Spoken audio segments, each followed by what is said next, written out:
नमस्ते छात्रों, आज हम राष्ट्रभाषा हिंदी 10वीं कक्षा दूसरी इकाई की पहली रचना बरस ही जलद का अध्ययन करेंगे। यह रचना गोस्वामी तुलसीदास कृत रामचरितमानस के किष्किंधा कांड से ली गई है। अब महर्षि वाल्मीकि लिखित जो संपूर्ण रामायण है, इस रामायण की रचना काव्यखंड के माध्यम से गोस्वामी तुलसीदास ने की है।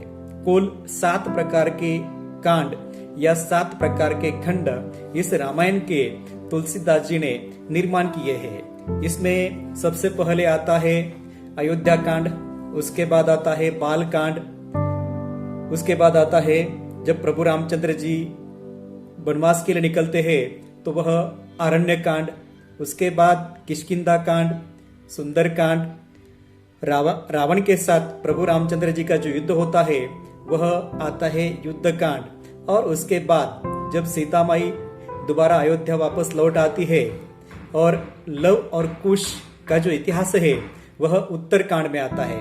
तो इसी प्रकार संपूर्ण रामायण को गोस्वामी तुलसीदास जी ने अपने पद्य के माध्यम से इन 7 कांडों के द्वारा यहाँ पर रचा है। यह जो रचना है, यह रचना दोहा और चौपाई के माध्यम से उन्होंने की है। 15वीं शताब्दी में गोस्वामी तुलसीदास जी का जन्म हुआ है और उसी शताब्दी में उन्होंने यह जो रामचरितमानस की रचना है वह की है। यह जमाना ऐसा था कि जब दूरदर्शन या रेडियो या समाचार पत्र या मुद्रण की कोई भी कला नहीं थी।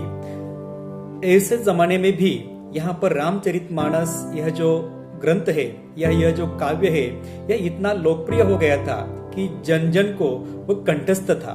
और इसी के कारण विश्व की सबसे उच्च कोटि की 100 रचना जो है, इन 100 रचनाओं में 46वें नंबर पर यह रामचरितमानस की रचना जो है वह लोकप्रिय हुई थी। तो उसी प्रकार यहाँ पर तुलसीदास जी ने भगवान श्री राम जी और लक्ष्मण जी जब वन में भटक रहे थे, सीता माई का हरण हो गया था और सीता माई की तलाश के लिए दोनों भी इधर उधर जंगल में भटक रहे थे।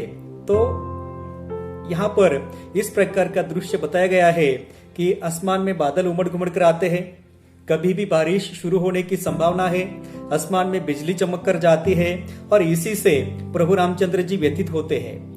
वे डर जाते हैं कि उनकी प्रिय पत्नी सीता अब इस वक्त कहां पर होंगी, वो सुरक्षित है भी या नहीं, क्योंकि घनघोर बारिश जब शुरू हो जाएगी तो मेरी सीता अब सुरक्षित है भी या नहीं, इससे उन्हें डर लगता है। और वह लक्ष्मण जी से कहते हैं कि अब मेरी सीता कहां पर है, क्योंकि इस बारिश का कोई भरोसा नहीं है, बिजली का भी कोई भरोसा नहीं है, वह कभी भी आसमान से गिरकर नीचे धरती पर आ जाती है और इसी से वह उनका मन व्यथित हो गया है।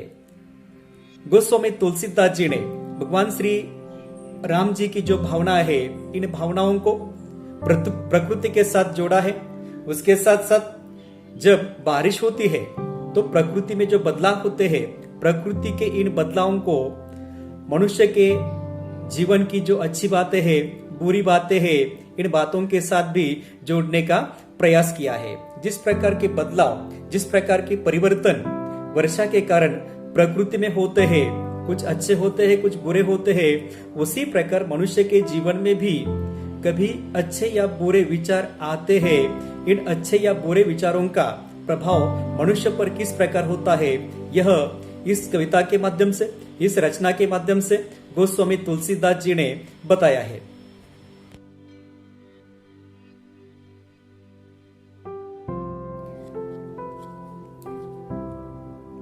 आप सब लोग पन्ना क्रमांक 51 पर देखिए, दूसरी इकाई है और दूसरी इकाई की यह पहली रचना है बरस ही जलद।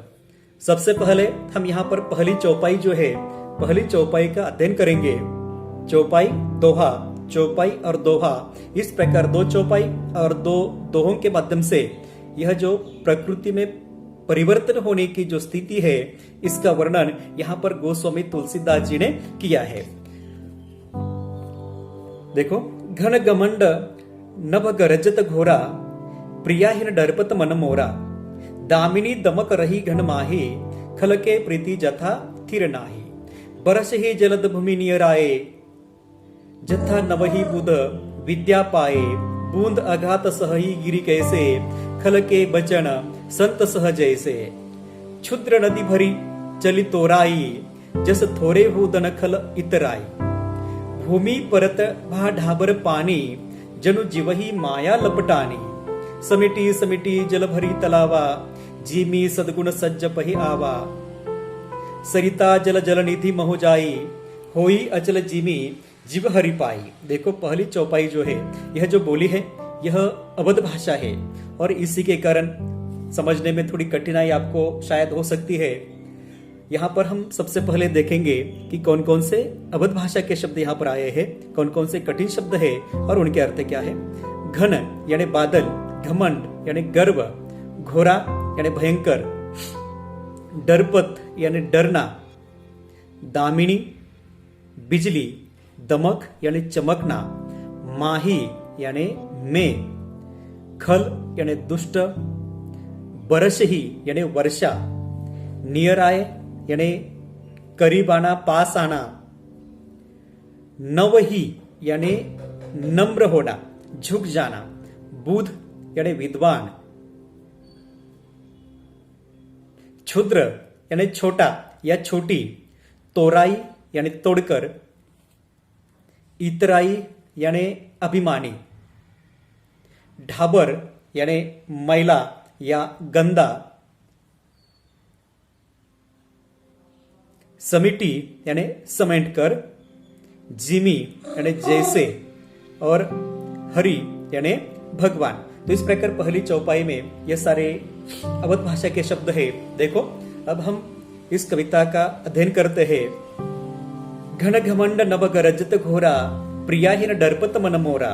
मैंने अभी बताया था कि प्रभु रामचंद्र जी और लक्ष्मण जी सीता माई के हरण के बाद सीता माई की तलाश में जंगल में इधर उधर भटक रहे हैं। वातावरण में अचानक बदलाव आ गया है, आसमान में बादल उमड़ घुमड़ कर आए हैं, कभी भी बारिश शुरू हो सकती है, ऐसी संभावना है।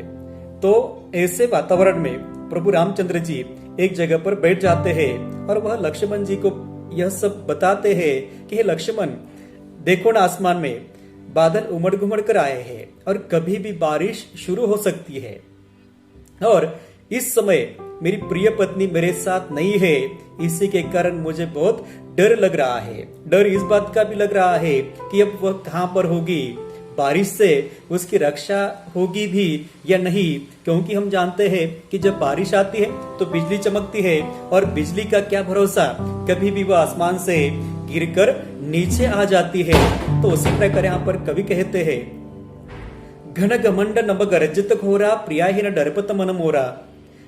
आसमान में बादल बहुत ही उमड़ घुमड़ कर आ गए हैं और वह गर्व के साथ गर्जना कर रहे हैं। घमंड यानी गर्व, गर्व के साथ वह आसमान में गर्जना कर रहे हैं। प्रभु राम जी कहते हैं, प्रियाहीन डरपत मन मोरा। और इस स्थिति में मेरी प्रिय पत्नी के कारण मेरा मन बहुत ही डर रहा है, मैं बहुत ही घबरा गया हूं। दामिनी दमक रही घन माही, खल के प्रीति जथा थिर नाही। प्रभु रामचंद्र जी लक्ष्मण को कहते हैं कि हे लक्ष्मण, अब देखो ना, जैसे ही आसमान में बादल उमड़ घुमड़ कर आए हैं, वैसे ही बिजली ने चमकना शुरू कर दिया है। यह बिजली आसमान में चमक रही है। वह किस प्रकार चमकती है? तो जिस प्रकार दुष्ट लोग होते हैं, दुष्ट लोगों के आंखों में जो प्रेम होता है, जो विश्वास होता है, वह बहुत ही घातकी होता है। वे कभी भी बुराई पर उतर आते हैं। उसी प्रकार यह आसमान की बिजली है। भले ही बिजली चमकने के कारण चारों ओर प्रकाश निर्माण होता हो, लेकिन यह आसमान की बिजली कब गिरकर नीचे आ जाए, इसका कोई भरोसा नहीं है। उसी प्रकार खल प्रवृत्ति के, दुष्ट प्रवृत्ति के जो लोग होते हैं, उनकी भी दृष्टि स्थिर नहीं होती, उनका भी प्रेम स्थिर नहीं होता, वे कभी भी धोखा दे सकते हैं, इसलिए हमें उनसे बचकर रहना पड़ता है। उसी प्रकार आसमान की जो बिजली है जब वह चमकने लगती है तो उससे हमें अपना बचाव करना पड़ता है। अगली पंक्ति देखो, बरस ही जलद भूमि नियराए, जथा नवही बुध विद्या पाए। अब गोस्वामी तुलसीदास जी कहते हैं कि वातावरण में जो बदलाव हुआ है वो बदलाव किस कारण हुआ है, तो वर्षा अब कभी भी आने वाली है ऐसी संभावना प्रभु रामचंद्र जी ने बताई थी। तो उसी प्रकार यहाँ पर अब बारिश शुरू हो गई है। बारिश किस प्रकार शुरू हो गई है, तो वह मानो ऐसा लगता है कि आसमान के बादल बहुत ही जमीन के करीब आ गए हैं और जमीन के करीब आकर इन बादलों ने बरसना शुरू कर दिया है। जो वर्षा की बूंदे हैं वो वर्षा की बूंदे धरती पर इस प्रकार गिर रही है जैसे कि वह बहुत ही नम्र है, बहुत ही शांत भाव से वह धरती को भिगो रही है। अब यह जो बारिश की बूंदे धरती पर आ रही है बहुत ही करीब आकर उन्होंने बरसना शुरू किया है। यह कैसे, तो इसके लिए कवि एक उदाहरण देते हैं कि जथा नवही बुध विद्या पाए। जिस प्रकार कोई बुद्धिमान व्यक्ति, गुणवान व्यक्ति शिक्षा प्राप्त करता है, विद्या प्राप्त करता है और शिक्षा प्राप्त करने के बाद, विद्या प्राप्त करने के बाद उसमें क्या आता है, तो शिष्टाचार आता है, नम्रता आती है। जिस प्रकार वह बुद्धिमान व्यक्ति शिक्षा पाकर नम्र हो जाता है, बुद्धिमान हो जाता है, उसी प्रकार यह जो बारिश की बूंदे है बहुत ही नम्रता से इस धरती को भिगो रही है। बूंद अघात सही गिरी कैसे, खल के बचन संत सह जैसे। अगली पंक्ति में गोस्वामी तुलसीदास जी कहते हैं कि देखो यह जो बूंदे है, यह बूंदे दुष्ट का प्रतीक उन्होंने माना है, क्योंकि बूंदे क्या कर रही है, बूंद अघात सही गिरी कैसे। गिरी यानी पर्वत, पर्वत क्या कर रहा है, तो पर्वत पर गिरने वाली हर एक बूंद का जो आघात है, यह आघात, यह पर्वत चुपचाप सह रहा है, वह किसी भी प्रकार की शिकायत नहीं करता। और उसी प्रकार पर्वत इन बूंदों को सारी उम्र भर सह लेते हैं। अब इसके लिए कवि कहते हैं, खल के बचन संत सह जैसे।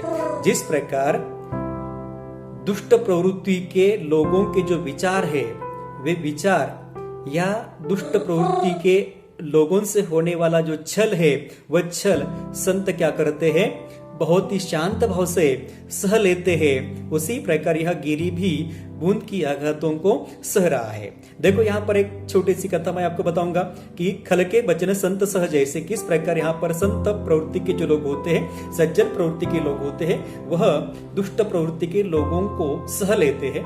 तो भगवान गौतम बुद्ध जी की एक छोटी सी कथा है। एक जंगल का इलाका था और इस इलाके से भगवान गौतम बुद्ध जी हमेशा आते जाते थे। बीच रास्ते पर एक दुष्ट स्वभाव का व्यक्ति रहता था। अब यह व्यक्ति गौतम बुद्ध जी को जब भी देखता तो उसे गौतम बुद्ध जी के चेहरे पर हमेशा शांत भाव नजर आते, एक हास्य उनके चेहरे पर नजर आता, तनिक भी कोई परेशानी उनके चेहरे पर नहीं दिखाई देती, गुस्सा भी उनके चेहरे पर बिल्कुल भी नहीं था। अब इस दुष्ट प्रवृत्ति के व्यक्ति ने सोचा कि अगर यह व्यक्ति जो भी कोई भिक्षुक है, भीख मांगने के लिए यहां से गुजरता है, अगर उसे गुस्सा आ जाए तो वो कैसे दिखेगा, यह देखने की इच्छा उसके मन में निर्माण होती है। और एक दिन वह अपने मन ही मन बात ठान लेता है कि आज इस व्यक्ति को मैं गुस्सा दिलाकर रहूंगा। अब दूसरे दिन गौतम बुद्ध जी उसी रास्ते से गुजर रहे थे। वह दुष्ट व्यक्ति रास्ते पर खड़ा हो गया, गौतम बुद्ध जी करीब आ गए। उस दुष्ट व्यक्ति ने गौतम बुद्ध जी को रोका, कुछ बातें की और उसने गालियां देना शुरू कर दिया। गौतम बुद्ध जी को उसकी गालियों से तनिक भी गुस्सा नहीं आता है। वे गालियों को चुपचाप सुन लेते हैं और वहां से निकल पड़ते हैं। वह व्यक्ति गौतम बुद्ध जी के पीछे पीछे चला जा रहा है, गौतम बुद्ध जी आगे आगे जा रहे हैं, उसका गालियां देने का सिलसिला भी जारी है और गौतम बुद्ध जी का स्मित हास्य करने का सिलसिला भी जारी है। दोनों का यह उपक्रम जारी था। गौतम बुद्ध जी एक जगह अचानक रुक गए। पीछे मुड़कर उन्होंने देखा वह व्यक्ति भी उनके पीछे पीछे सटिक कर चल रहा था और गालियां देने का उसका सिलसिला जारी था।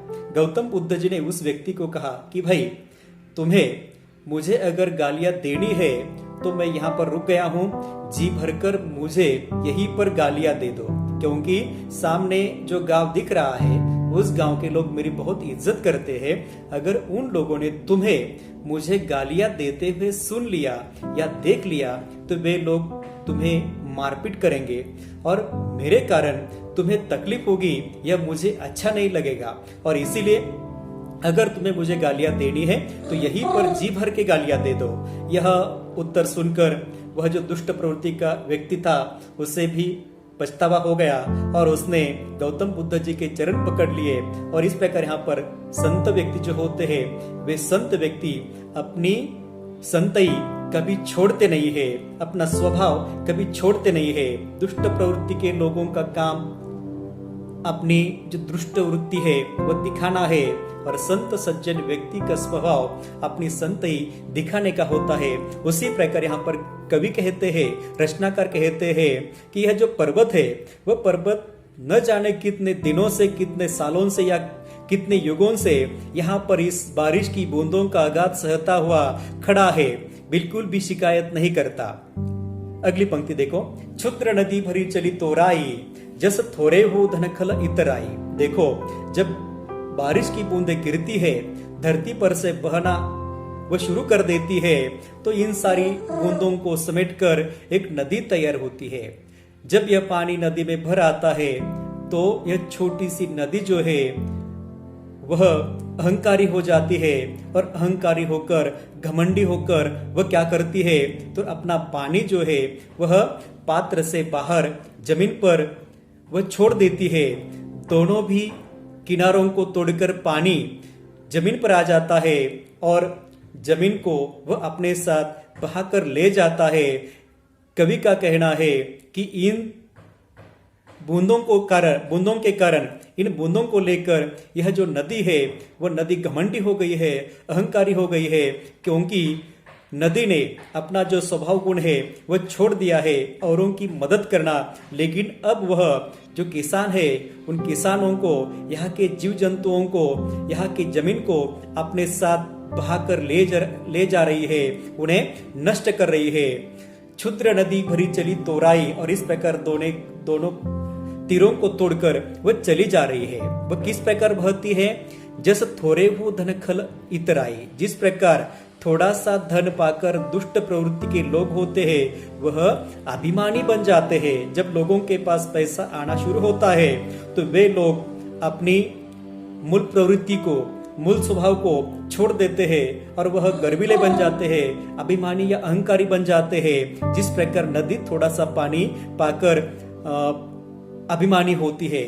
अगली पंक्ति देखो, भूमि परत भा ढाबर पानी, जनु जीवही माया लपटानी। देखो, जब बारिश का पानी या बारिश की बूंदें जमीन पर आती है, उन बूंदों को मालूम है कि जब हम जमीन पर जाएंगे तो हमारा अस्तित्व नष्ट हो जाएगा, हम गंदे हो जाएंगे, हम खराब हो जाएंगे। लेकिन उनका जो स्वभाव है वह स्वभाव के अनुसार वे जमीन पर आते हैं, दूसरों की प्यास तो बुझाते हैं, लेकिन प्यास बुझाते बुझाते वे स्वयं मैला बन जाते हैं। भूमि परत भा ढाबर पानी, और इस प्रकार आसमान से गिरने वाली बूंद जब जमीन पर आती है तो वह ढाबर बन जाती है, मैली बन जाती है। जनु जीवही माया लपटानी, और यह जो शुद्ध पानी की बूंद है वह किस प्रकार अशुद्ध बन जाती है? तो जिस प्रकार कोई व्यक्ति माया या मोह या मद से वह भर जाता है, उसके मन में इस प्रकार के क्षुद्र भाव जो है मद, मोह, लोभ यह निर्माण होते हैं। और इस प्रकार जब यह सारे विकार उस व्यक्ति के मन में निर्माण होते हैं तो वह व्यक्ति अपनी जो संस्कृति है, अपनी जो शिष्टाचारता है उसे भी भूल जाता है और अहंकारी बन जाता है। अगली पंक्ति देखो, समिटी समिटी जल भरी भरही तलावा, जीमी सद्गुण सज्जन पहियावा। कवि कहते हैं कि जो बारिश की बूंदे हैं एक एक बूंद करके जमीन पर आती है और इन सारी बूंदों को समेटकर तालाब जो है वह तालाब भर जाता है, उसी प्रकार जिमी सद्गुण सज्जन पही आवी। और उसी प्रकार सज्जन व्यक्ति जो होते हैं, सज्जन व्यक्ति के पास जो भी गुण होते हैं सारे के सारे गुण उस व्यक्ति के जीवन में अचानक चले आते हैं, ऐसी बात नहीं है। तो एक एक अच्छे गुण को वह स्वीकारता चला जाता है। अपने अंदर जो भी बुरी बातें हैं, बुरे विचार है, इन सारे बुरे विचारों को वह त्याग देता है, छोड़ देता है, अच्छे विचारों को वह ग्रहण कर लेता है और इस प्रकार बूंद बूंद की तरह एक एक अच्छा विचार समेटकर वह व्यक्ति सज्जन बन जाता है, संत बन जाता है। अंतिम पंक्ति देखो पहली चौपाई की, सरिता जल जल निधि मोह जाई, होई अचल जीमी जीव हरि पाई। देखो कवि कहते हैं कि बूंद बूंद से सागर भरती है, उसी प्रकार बूंद बूंद से नदी भी बहना शुरू कर देती है। जब नदी बहती है तो नदी का अंत कहां पर है? तो जलनिधि यानी समुद्र में है। जब नदी बहकर समुद्र में जाती है तो वह समुद्र के साथ एकरूप हो जाती है। नदी का जल कौन सा है और समंदर का जल कौन सा है हम अलग अलग नहीं कर सकते, यानी वह पूरी तरह से उस समुद्र के साथ एकरूप होती है। उसी प्रकार कवि कहते हैं कि प्रत्येक व्यक्ति के जीवन का अंतिम ध्येय यही है, प्रत्येक व्यक्ति के जीवन का अंतिम उद्देश्य ये है कि अच्छी तरह से जीवन जीकर, अच्छी संस्कृति को स्वीकार करके, अच्छे विचारों से या अच्छाई की राह पर चलकर हमें ऐसा जीवन जीना है कि जीवन के बाद या जीवन का अंत जो मृत्यु है, उस मृत्यु के बाद हम किसी भगवान को या हरि को प्राप्त हो जाए। हुई अचल जिमी जीव हरि पाई। और इस प्रकार कवि कहते हैं कि जिस प्रकार यह नदी समंदर में जाकर समा जाती है, उसी प्रकार व्यक्ति का अंतिम ध्येय यही होता है कि अंतिमतः हमें भगवान के साथ एकरूप होना है। तो इस प्रकार यहाँ पर पहली चौपाई में बारिश के कारण प्रकृति में आने वाले परिवर्तन और इस प्रकृति में आने वाले परिवर्तनों का मनुष्य के जीवन के अच्छे और बुरे विचारों के साथ जो भी कुछ संबंध है वह बताने का प्रयास यहाँ पर गोस्वामी तुलसीदास जी ने किया।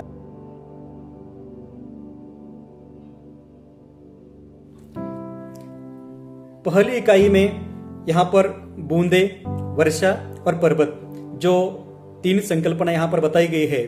तो बूंद यह दुष्ट का प्रतीक माना गया है, वर्षा या बादल यह विद्वान का प्रतीक है और पर्वत यह संत या सज्जन का प्रतीक माना गया है। अब हम अगला दोहा देखते हैं। हरित भूमि तृण संकुल, समुझी परहि नहीं पंथ, जिमी पाखंड विवादते, लुप्त हुई सदग्रंथ। देखो इस दोहे के माध्यम से गोस्वामी तुलसीदास जी कहते हैं कि बारिश का परिणाम क्या होता है, तो सारी धरती हरी भरी हो जाती है। हरित भूमि तृण संकुल, संकुल यानी परिपूर्ण। जब बारिश गिरती है तो बारिश के कारण धरती हरी भरी हो जाती है, धरती पर सारे तृण उगकर ऊपर आ जाते हैं और इस धरती पर कहां से रास्ता है यह भी बिल्कुल दिखाई नहीं देता। हरित भूमि तृण संकुल, समुझी परि नहीं पंथ, पंथ यानी रास्ता। जब यह सारे तृण उगकर जमीन पर निर्माण हो जाते हैं तो इन तृणों के अंदर जो रास्ता है, जो पंथ है, वह कहीं गायब हो जाता है। अब इसके लिए कवि बताते हैं, जिमी पाखंड विवादते, लुप्त हुई सदग्रंथ। ढोंगी लोग अपने पूरे विचारों को फैलाकर ग्रंथ के जो अच्छे विचार है, किताबों के जो अच्छे विचार है, उन विचारों को वो नष्ट कर देते हैं। तो उसी प्रकार हरी भूमि में तृणों के उगने के कारण रास्ता नष्ट होता है। तो आज के इस कलयुग में जहां पर केवल और केवल पाखंड बढ़ता जा रहा है, तो इस पाखंड के कारण, बुरे विचारों के कारण अच्छे विचार जो है वो नष्ट होते चले जा रहे हैं। अगली चौपाई हम देखते हैं। दादुर धुनि चहु दिशा सुहाई, बेत पढ़ही जनु बटु समुदायी, नव पल्लव भय बिटप अनेका, साधक मन जस मिले विवेका, अर्क जवास पात बिनु भयऊ, जस सुराज खल उद्यम गयो, खोजत कतहु मिलई नहीं धूरी, करई क्रोध जीमी धर्म ही दूरी, ससी संपन्न सुह मही कैसी, उपकारी कै संपत्ति जैसी, नीसी तमघन खद्योत बिराजा, जनु दंभिन कर मिल समाजा। कृषि निरावही चतुर किसाना, जिमी बुध तजही मोह मदमाना। देखियत चक्रबाक खग नाही, कलिही पाई जिमी धर्म पराही। विविध जंतु संकुल मही भ्राजा, प्रजा बाढ़ जिमी पाई सुराजा। जह तह रहे पथिकत की नाना, जिमी इंद्रिय गण उपजे ज्ञाना। देखो अगली चौपाई में गोस्वामी तुलसीदास जी कहते हैं कि जब बारिश होती है, बारिश का पानी चारों दिशाओं में भर जाता है, तो हमें रात के समय में एक ध्वनि सुनने को मिलता है। यह ध्वनि कैसा है, किसका है? तो जो दादुर यानी मेंढक जो होते हैं वह चारों दिशाओं से अपनी आवाज करते हैं। डराव डराव की जो आवाज है वो डराव डराव की आवाज एक सुरेल संगीत निर्माण करती है, एक नाद उससे निर्माण होता है। देखो कवि क्या कहते हैं, दादुर ध्वनि चहु दिशा सुहाई। और इस प्रकार जो मेंढक, दादुर यानी मेंढक, बटु यानी बालक, बिटप यानी वृक्ष, विवेका यानी ज्ञान, अर्क जवास, यह दोनों वृक्षों के नाम है। अर्क यानी मंदार का वृक्ष और जवास का वृक्ष। पाथ यानी पन्ने, गयवु यानी चले जाना, धूरी यानी धूलिकन, ससी, ससी यानी अन्न, मही यानी पृथ्वी, सोह यानी शोभायमान होना, निसी यानी रात और तम यानी अंधेरा, खद्योत यानी जुगनू, दंभीन यानी दाम्भिक झूठा, निरावही यानी काटना, चक्रबाक यानी चक्रबाक नाम का पक्षी है यह।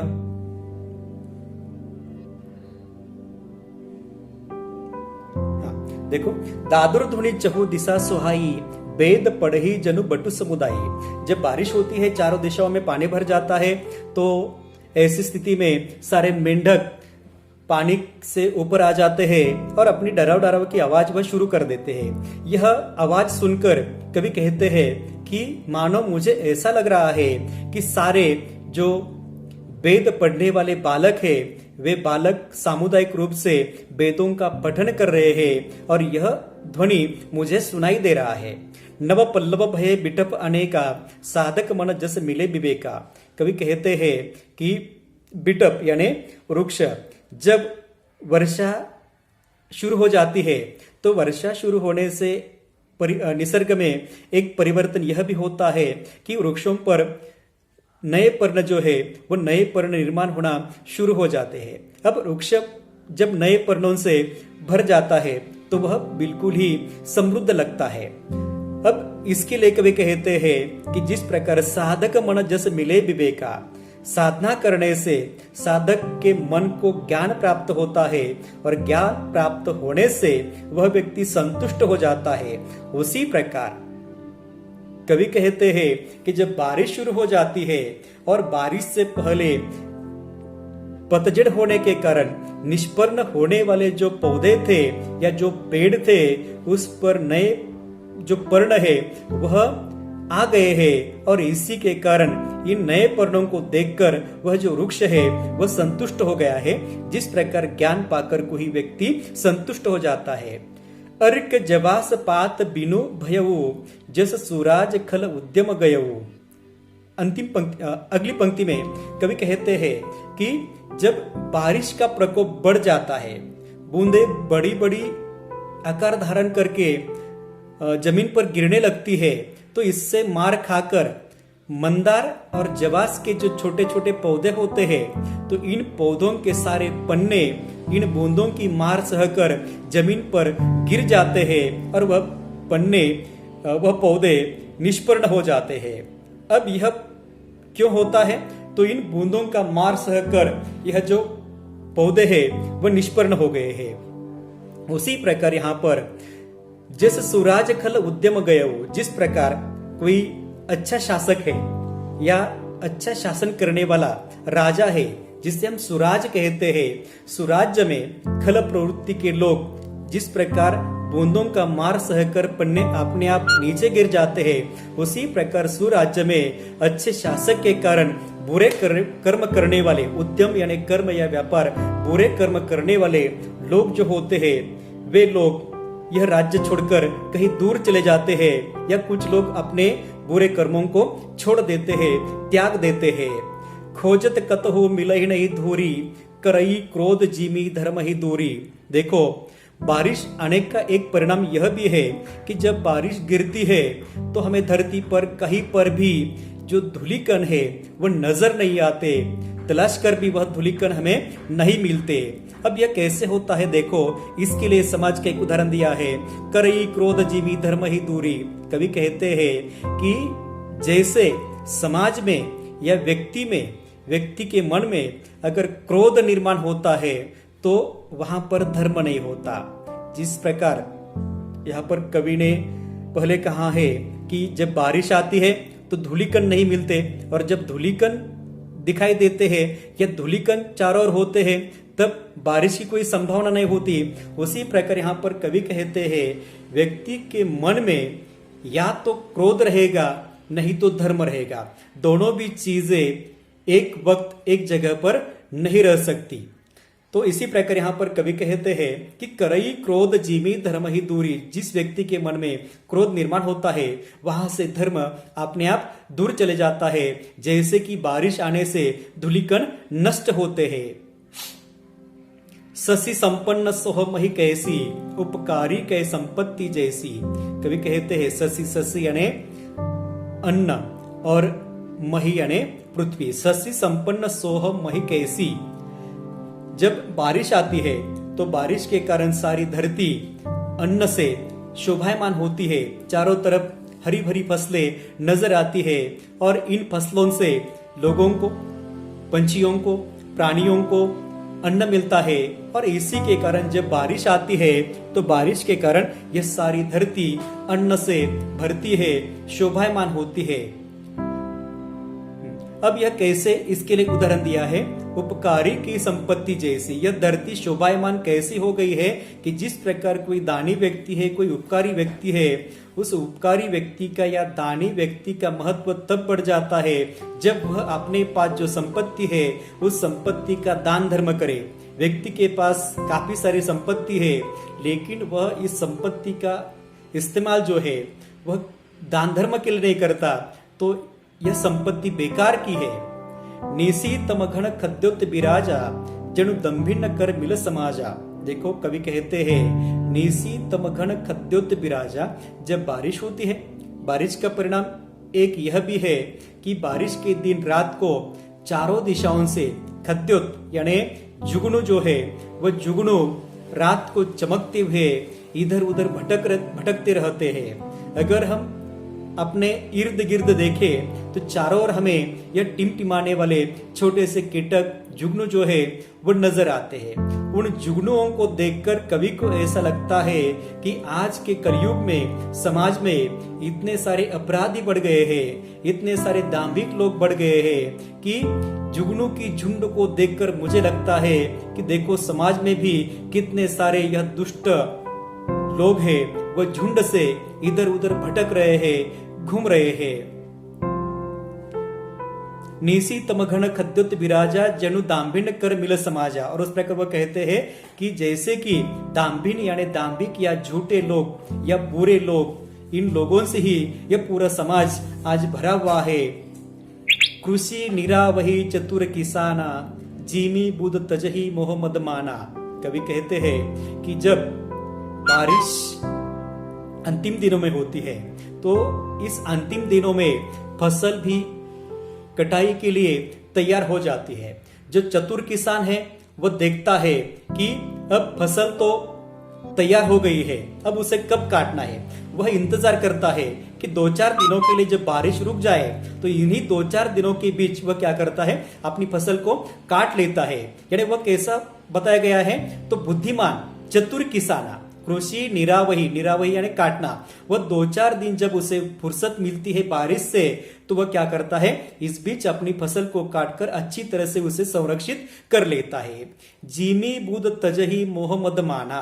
उसी प्रकार कवि कहते हैं कि उसी प्रकार जो बुद्ध यानी बुद्धिवंत जो होते हैं, वो बुद्धिवंत व्यक्ति क्या करते हैं, समय देखकर अपने मन के अंदर जो मद मोह ऐसे विकार है, इन विकारों को त्यागते हैं, उन्हें छोड़ देते हैं। जो समय है उस समय को वह पकड़ लेते हैं और इस समय में अपने मन के सारे बुरे विकारों को, बुरे विचारों को वह नष्ट कर देते हैं। तो उसी प्रकार बारिश से आने वाली फसल और यह फसल काटने की चतुर किसान की चतुराई, इसका वर्णन करते हुए कवि ने समाज का यह दाखिला जो है वह दिया है कि चतुर किसान की तरह बुद्धिवंत व्यक्ति भी अपने मन के अंदर निर्माण होने वाले इन बुरे विचारों को काटकर दूर फेंक देता है।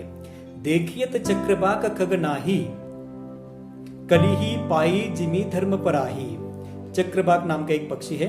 देखियत चक्रवाक खग नाही, जब बारिश शुरू होती, बारिश शुरू होने से पहले हमें चक्रवाक पक्षी चारों तरफ दिखाई देते हैं, लेकिन जब बारिश शुरू होती है तो बारिश शुरू होने से ये चक्रवाक पक्षी जो है वह बिल्कुल अनदेखे हो जाते हैं या कहीं उड़ जाते हैं, दिखाई नहीं देते।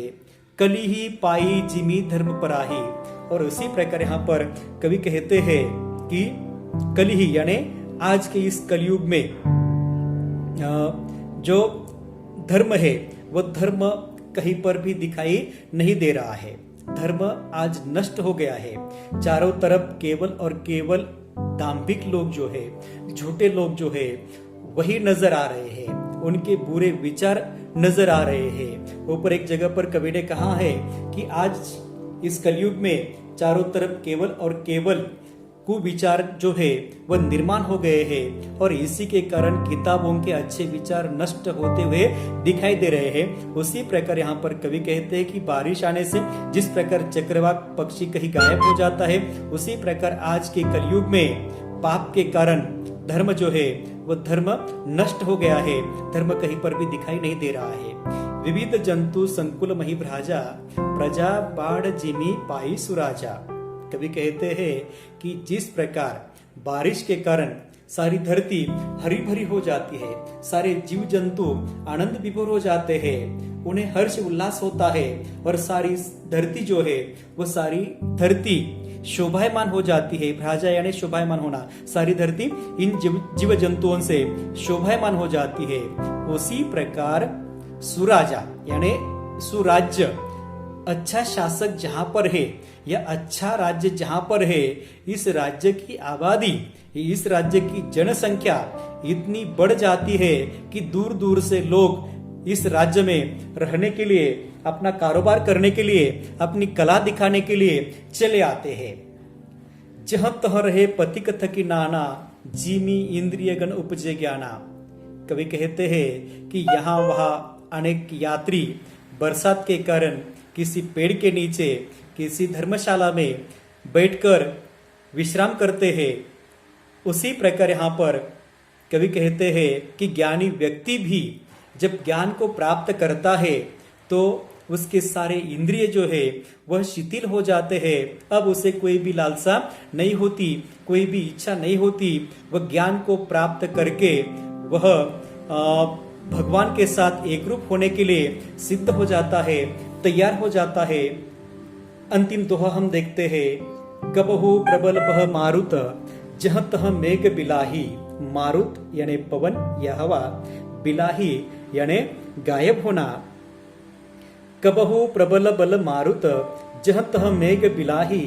जीमी कपुत के उपजे, कुल सद्धर्म नसाई। देखो यहाँ पर पहले पंक्ति में कवि कहते हैं कि कभी कभी वायु बहुत तेजी से बहने लगता है और वायु की इस गति का परिणाम यह होता है कि आसमान में आए घने बादल भी चले जाते हैं। उस दिन बारिश होने की पूरी संभावना होती है, लेकिन पवन जब बहने लगता है तो सारे बादल जो है वह दूर चले जाते हैं, बारिश भी बादलों के साथ चली जाती है। उसी प्रकार जीमी कपुत के उपजे, कुल सद्धर्म नसाही। जिस प्रकार पवन के कारण सारे बादल गायब हो जाते हैं, नष्ट हो जाते हैं, उसी प्रकार अगर घर में किसी कुपुत्र का जन्म होता है, कोई कुपुत्र पैदा होता है, तो उस कुल का, उस परिवार का जो धर्म है, जो आचरण है, जो संस्कृति है, वह भी उस कुपुत्र के कारण, उसके वर्तन और व्यवहार के कारण नष्ट हो जाती है। कबहु दिवस मह निबिड़तम कबहु प्रगट पतंगा। कवि कहते हैं कि कभी कभी दिन में हमें अंधेरा दिखाई देता है, या कभी कभी अचानक दिन में अंधेरा निर्माण हो जाता है, तो कभी कभी उस अंधेरे के बाद अचानक सूर्य प्रकट हो जाता है। पतंग यानी सूर्य बताया गया यहाँ पर।